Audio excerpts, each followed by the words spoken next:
Miss Brooks, who teaches English at Madison High School, was as grateful as any other teacher for the Washington's birthday holiday observed last week. And far be it from me to criticize the actions of the father of our country, but I can't help wishing that he had taken more than just one day to be born. Of course, the one day off was better than nothing, but I must admit I look forward to a weekend of not teaching with considerable anticipation. It isn't that I'm not fond of my pupils. I think they're a wonderful horde of kids. But after the events of last Thursday, I seriously considered giving up teaching and taking a course in rug tatting or peanut art. It started Thursday after school. Mr. Boynton, the usually bashful biologist, displayed a surprisingly different attitude when I entered his laboratory. Hello, Mr. Boynton. Oh, hello, Miss Brooks. I was just going to come down to your room. Oh, then I'll get back there right away. I wouldn't want to miss you. Well, I guess what I have to say can be said here, all right. Although I can't help wishing the surroundings were different. Different? Yes, Miss Brooks, more romantic. Romantic? Mm-hmm. I know I haven't been the most aggressive chap in the world, but I do think of other things besides my biological experiments. Things that are, well, more personal. Personal? Yes. Things that a man thinks about a woman sometimes, whether she's a fellow teacher or not. Or not? Let's move my needle a notch to the right. Mr. Boynton, what is it you're trying to tell me I like to think? Well, it's just that, like I said before, I wish the surroundings were different. I wish we were in a blue lagoon somewhere with a soft breeze blowing through your hair and... Oh, but we're not. I can take care of that, Mr. Boynton. Keep talking. Of course, I don't know why we have to be in a blue lagoon. I guess I just feel more confident when I'm over water. Well, hop up on this stool and I'll fill the pan. Please continue, Mr. Boynton. Well, as you know, Miss Brooks, I've been coaching the basketball team while Mr. Haney's been ill, and, well, we've been lucky enough to win the championship in our particular conference. Yes, I know. We've been invited to play in the state championships at Martinsville. The entire squad leaves this evening. We won't be back until next week. I just want you to know that, well... Yes, Mr. Boynton? It's terribly important that we win the championship. Oh, you'll win it, Mr. Boynton. But what else were you going to say? Well, I'm not so sure we'll win it. After all, we're playing a round robin. Well, I bet you could spot him 4 worms and beat him easily. I know you're kidding me, Miss Brooks, but I don't mind. You know, now that I'm leaving town, I've come to realize certain things about our relationship. At last, formal recognition that we have a relationship. Well, without getting too basic too quickly, I'd like to state that in the past, whenever the situation seems auspicious for declaring certain emotional reactions I've felt, upon finding myself in close proximity to you, that is, some outward manifestation seems to... Pardon me, Mr. Boynton. Couldn't you get a little more basic more quickly? Well, what I'm trying to say, Miss Brooks, is that there always seems to be some sort of interruption when I want to talk to you about certain things. What kind of interruption? I see what you mean. Come in. Well, Boynton, as principal of Madison High, I thought you were alone. We were for a minute. That is, I was just saying goodbye to Mr. Boynton, Mr. Conklin. I see, Miss Brooks. And have you finished saying goodbye? No, Mr. Conklin, we haven't. This boy's been taking brave shots. What I mean to say, sir, is that we can finish talking after you've spoken to me. Very well. I simply dropped in to wish you good luck with the team, Mr. Boynton. Remember, by winning the championship cup, you not only honor yourself and the athletes involved, but you bring further glory to the already hallowed name of Madison High. Glory and prestige, fame and How honor. much have you bet on the game, Mr. Conklin? Just a spin. I was... No! You know I never bet. Just that we must get that cup. So don't worry, Mr. Conklin. We've got the high-scoring forward of the conference on our team, you know. I see. And how's this boy's condition? Tip-top, I trust? Well, he's 6'5" tall, so his top would be hard to tip.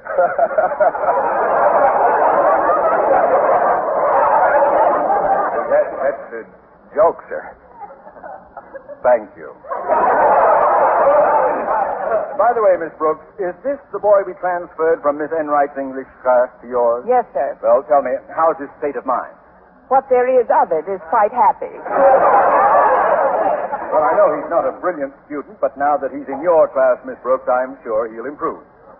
From what I hear, the boy's an all-round athlete. I want him eligible for other sports during the coming term. Well, I'll do whatever I can, Mr. Conklin. Of course, it's difficult to give a test without any questions in it, but we'll get him through all right, Mr. Conklin. Good, good. Well, I'll be running along now. Best of luck, Boynton. Bring back that cup. Let's see now. Where were we? Oh, I know. You were telling me something personal. Well, I wouldn't like to repeat myself, Miss Brooks. Do you remember what it was I said last?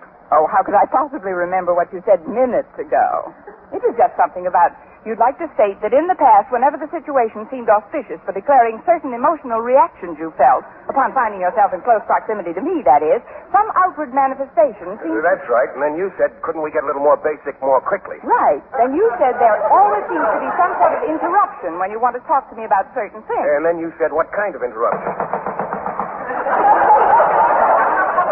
And then I wrote, whoever it is, get lost. Come in.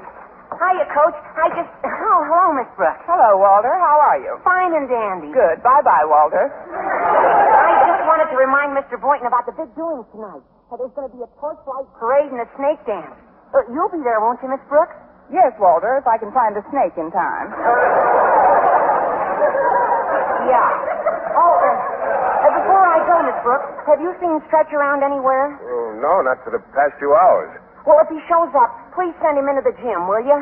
I want to give him exact directions so he won't get lost on his way to the bus station. Knowing Stretch, he can get lost after he's got the directions. But we'll send him in to you if he shows up here. Thank you, and good day, Walter Denton. Thank you, Miss Brooks.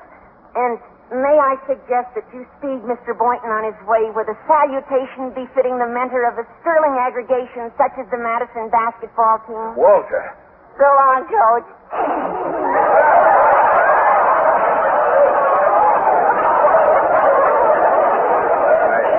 I hope you're not embarrassed by Walter's inference, Miss Brooks.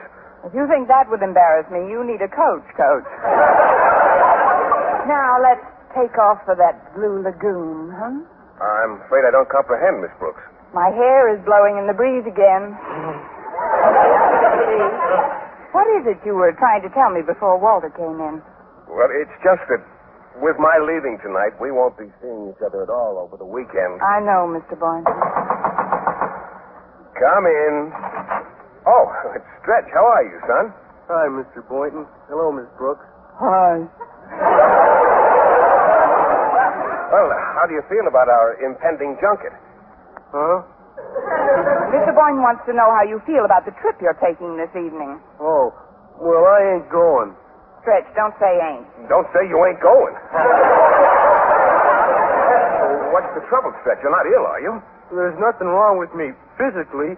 My trouble is mostly mental. Well, don't be self-conscious. Oh, wait. What is it, Stretch? Maybe I can help you. I'm afraid you can't, Mr. Boynton. You see, it's about a girl. A girl? You've seen them. They play on girls' softball teams. Is there anything I can do to help, Stretch? Yes, Miss Brooks, but I'd rather talk to you alone, if it's all right with Mr. Boynton. Why, certainly, Stretch. I've got to get down to the gym for a few minutes anyway. Miss Brooks, you will try to straighten him out, won't you? You know how important he is to the team. I'll do what I can, Mr. Boynton. Good. We'll see you at the snake dance tonight. Now then, Stretch, tell teacher all about it. Well, I know I ain't good in English, Miss Brooks. You're not good in English. I know. But ever since the first test you give me, I knew that I was going to improve and get the kind of marks in English that I've always striven for. Frozen for? Oh, I know I got a lot to learn yet, but since I met you, I feel that you're more than just a teacher, that you understand kids, and that's why I come to you now. I ain't much at speeches, so I'll just say it right out, Miss Brooks. I'm in love. In love? With what? Who? My best friend's girl, Walter Denton. People don't talk like this in any language. Stretch, are you trying to tell me that you've got a crush on Harriet Conklin? Exactly. When she's in the stands rooting for the team, I play great. When she isn't, like she's not going to be where we're going to play over the weekend, I don't. So I ain't going, Miss Brooks. Oh, now, wait a minute, Stretch. Have you told Harriet how you feel about her? Oh, no. Nor Walter either. I wouldn't want to hurt neither of their feelings.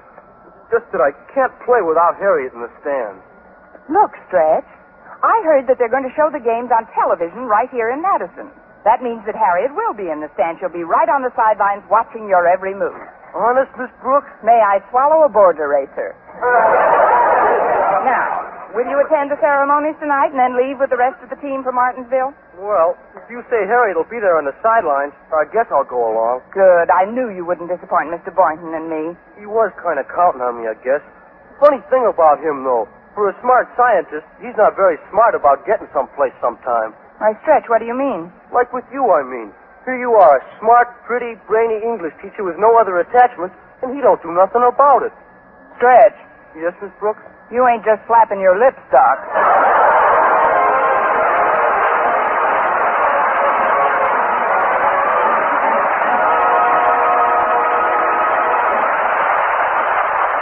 Our Miss Brooks, starring Eve Arden, will continue in just a moment. But first, If instead of feeling sorry for herself, Cinderella only had the good sense to listen to House Party every Monday through Friday over most of these stations, she could have had a fine time even when she was home sweeping the hearth. All that fun would have helped her household chores get done faster. And it wouldn't have hurt her one bit if she went off to that fancy dress ball with a smile either. The wonderful thing about House Party is that you can enjoy it 5 days a week. It's good to hear whether you're working, resting, or out driving the car. And if you're attending a fancy dress ball at night or just spending a quiet evening at home, you'll find the high spirits that House Party gives rise to will carry right over to the evening ahead.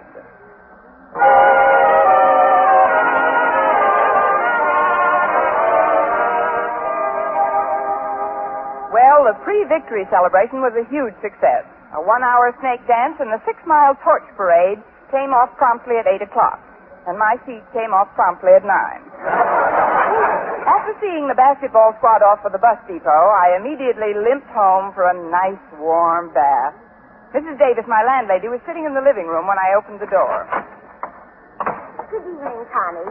How was the snake dance? Very snaky, thanks. Did you bid Mr. Boynton a fond goodbye, Connie? Yes, Mrs. Davis. What did he say? Goodbye. Oh, that man. When is he going to open his eyes and see that? I think they're opening a little bit, Mrs. Davis. This afternoon in the laboratory, he really started to make a noise like an interested party. Oh, what happened? Nothing. I got all involved with the trials and tribulations of a star basketball player and his unrequited romance. But the weekend is upon us, and I won't have to play Dorothy Dix for a few days anyway. What are you going to do tonight, Connie? I have some very elaborate plans, Mrs. Davis. Tonight I'm going to have myself a schoolteacher's B&B. Benedictine and brandy? No, bath and bed. If you'll excuse me now, I'll drag my carcass into the bathroom and run a tub. Oh, you don't have to do that, Connie. I've already let the water in. I was going to bathe Minerva tonight. The cat? But cats aren't supposed to get baths, are they? Oh, Minerva loves it. Besides, I've just got to bathe her. Why, are the mice complaining? No, she was walking near the sink this morning and slipped on the tile, poor dear. Fell right into some dough I was mixing for bread. Oh. Then maybe Minerva better use the water that's in the tub. She can wait. You run along, Connie, and take a nice restful... Now, who in the world can that be? Coming! Stretch, what are you doing here? Why aren't you at the bus depot? I ain't going. Again? Well, come in for a minute. Thanks, Miss Brooks. This is Mrs. Davis. You remember Stretch? Of course. He's the famous quarterback on our hockey team, isn't he? No, lately he's been playing goalie for our tennis team. Could I talk to you alone, Miss Brooks? Naturally. Mrs. Davis, would you mind making a little tea? Not at all, Connie. I'd like some myself. How about you, Stretch? Nice glass of milk? No, thanks, Mrs. Davis. Well, I'll bring some anyway. Nothing like milk for a growing boy. I guess you're pretty disappointed in me, Miss Brooks. But Say, what's that? What's what? Right behind Mrs. Davis. There's a cake walking into the kitchen. Oh, relax, Stretch. I see it, too. That's just our cat, Minerva. She fell into some dough. Now tell me why you're not with the team. It's Harriet, Miss Brooks. Even though she'll be seeing me play on television, I won't be able to see her. I was afraid you'd figure that out. Look, Stretch, I'll get you a nice picture of Harriet and send it airmail. You'll have it by game time tomorrow night. How's that? Gee, I don't know, Miss Brooks. I would like to have a picture of Harriet, but I wouldn't want anybody to know that Walter's my best friend. I know, Stretch. You wouldn't want to hurt Walter or Harriet or either of their feelings.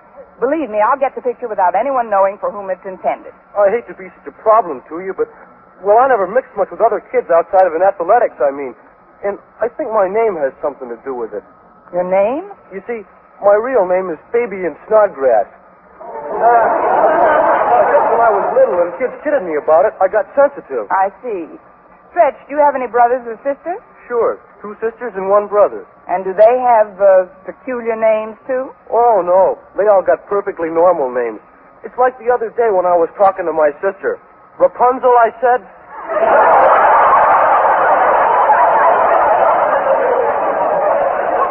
Rapunzel.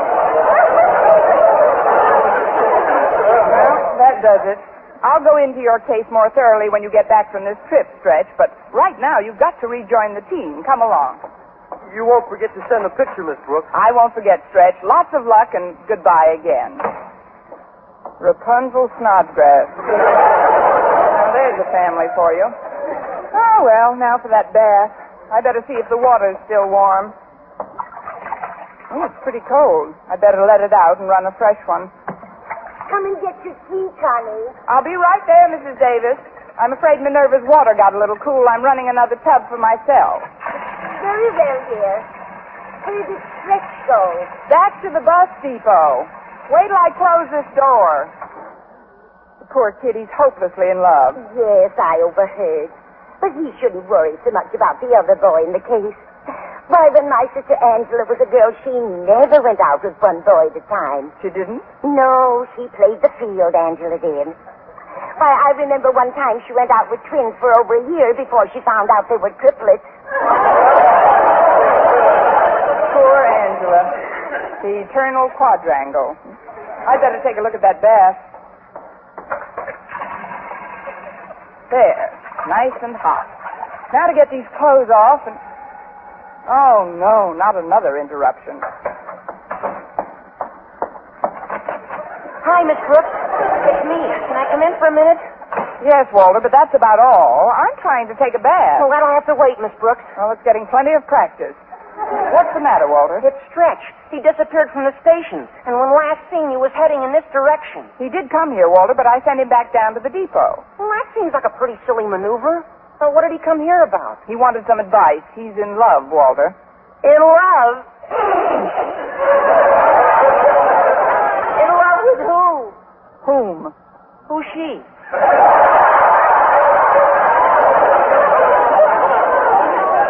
He's in love with somebody that doesn't love him, a girl who goes with another fellow. Now, what kind of a girl would go with a fellow when she could go with a star basketball player like Stretch? I can't divulge the details, Walter, but Stretch was miserable about the situation. But he's not supposed to be miserable. This is a crucial time. If he likes a girl, she should go with him and brush off this other jerk. Careful, Walter. You may hate yourself for this. Look, I've smoothed his feathers and sent him back to play the game of his life. Now, you get back to the depot and don't say a word about what I've told you. Well, all right, Miss Brooks. But I wish I could get a peek at the guy that's got Stretch's girl buffaloed. You may never see him till you start shaving. Goodbye to you again, Walter Denton. Oh, let's see how this water feels now. It could be warmer. I'll let a little out and refill it. Singing in the bathtub, la-da-da-da-da, singing in the bathtub.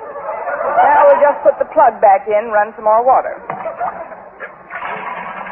I always thought that teaching was my only profession, but bathing can be quite a career, too. There, that ought to be just right.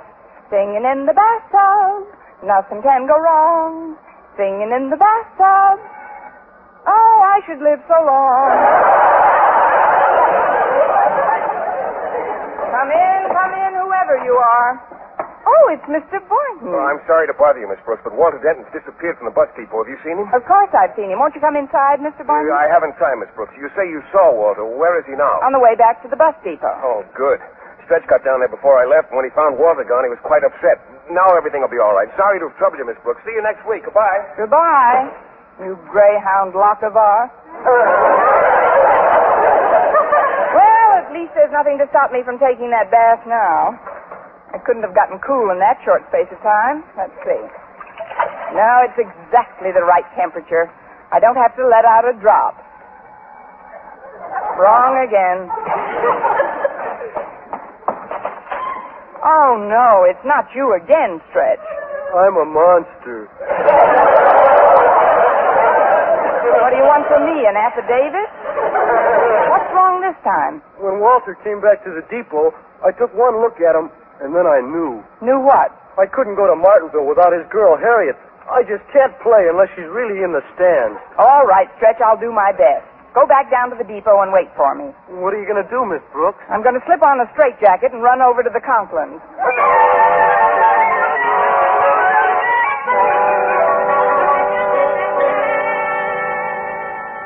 I wouldn't have disturbed you this late, Mr. Conklin, but it's absolutely essential if you want Madison to win that championship. What's essential, Miss Brooks? That you let Harriet here go to Martinsville with the team. Me? Go with the team tonight? But of course it's Walter. He needs me. Stop squealing, girl. But don't you see, Daddy? Walter's the manager of the team, and he needs me by his side. I hardly dared to hope for it, but now I know. Walter's my life, my future, my all. Walter isn't the one who requested that you come along, Harriet. It was Stretch. Stretch? But he's the best athlete at Madison. I'll rush to his side at once. What about Walter? Who needs Walter? When does the bus leave, Miss Brooks? Not so fast, young lady. What's this all about, Miss Brooks? Well, it's Stretch, Mr. Conklin. He's got a crush on Harriet. And if she'll just be in the stands and root for him, he says Madison is bound to win. There's really no harm in it. No harm in it, but Martinsville is 400 miles away. The basketball team is composed entirely of boys. Boys and Mr. Boynton.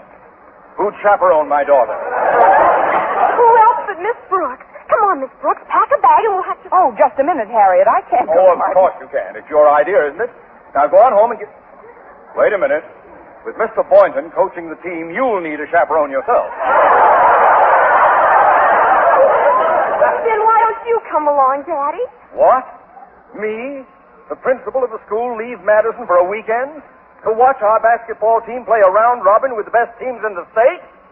Tell your mother we're leaving at once. Oh, just one thing, Mr. Conklin. Yes? You think they have a bathtub in Martinsville?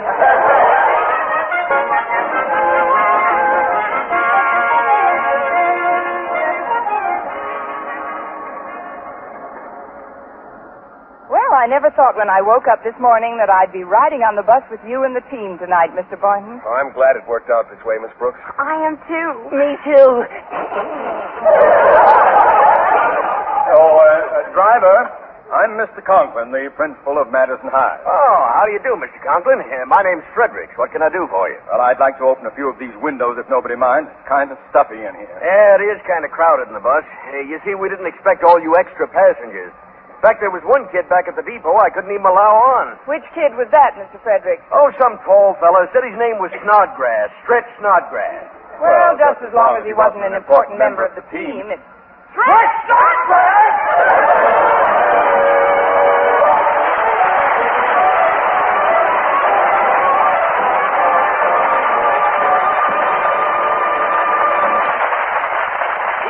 As our Miss Brooks returns in just a moment, but first, Give the world a break.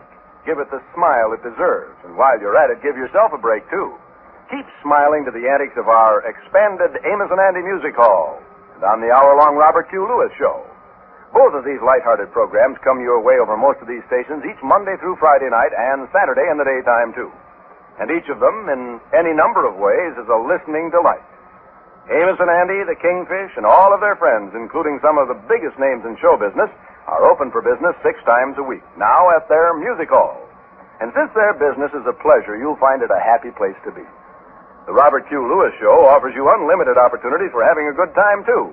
Ray Block and his orchestra to back them up, Judy Johnson and Richard Hayes handle any old or new song hit with ease and distinction. Of course, his own informal fashion, Robert Q. Lewis keeps the laughs coming with unflagging speed. So tomorrow, or any Monday through Friday night, and on Saturday in the daytime from now on, do your full share of the smiling. Hear the Amos and Andy Music Hall and the Robert Q. Lewis Show. And when you do, get set to find the whole world smiling back at you. And now, once again, here is our Miss Brooks. Well, Mr. Conklin was furious, and the only way I could square myself with him was to give up my seat to Stretch when the bus returned to pick him up. Then I went home, got undressed, and steered my stubborn little course for the bathroom. Now I can really... Oh, hello, Mrs. Davis. Hello, Connie. I was going to postpone Minerva's bath till tomorrow, but she just couldn't wait any longer. Oh? When did you put her into the tub, Mrs. Davis? Just this minute, Connie. Well, I can't wait any longer either. Move over, Minerva.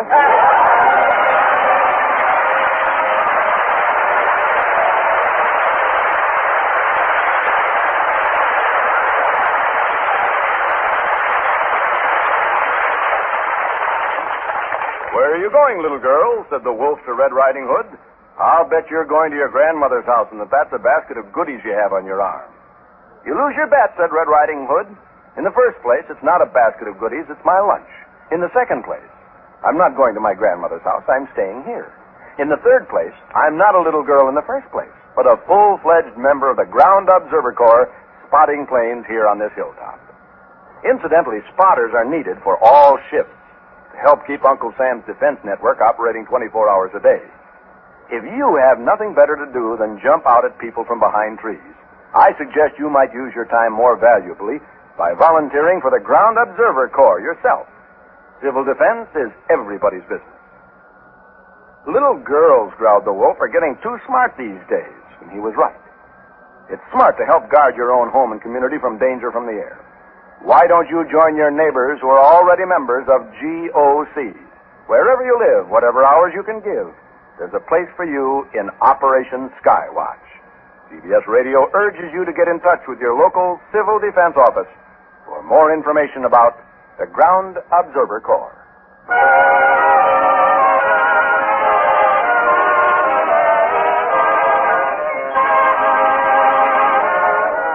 Our Miss Brooks, starring Eve Arden, is produced by Larry Burns, written and directed by Al Lewis with music by Wilbur Hatch. Mr. Conklin was played by Gail Gordon. Others in tonight's cast were Jane Morgan, Dick Crenna, Gloria McMillan, Leonard Smith, and Frank Nelson. Be with us again next week at the same time for another comedy episode of Our Miss Brooks.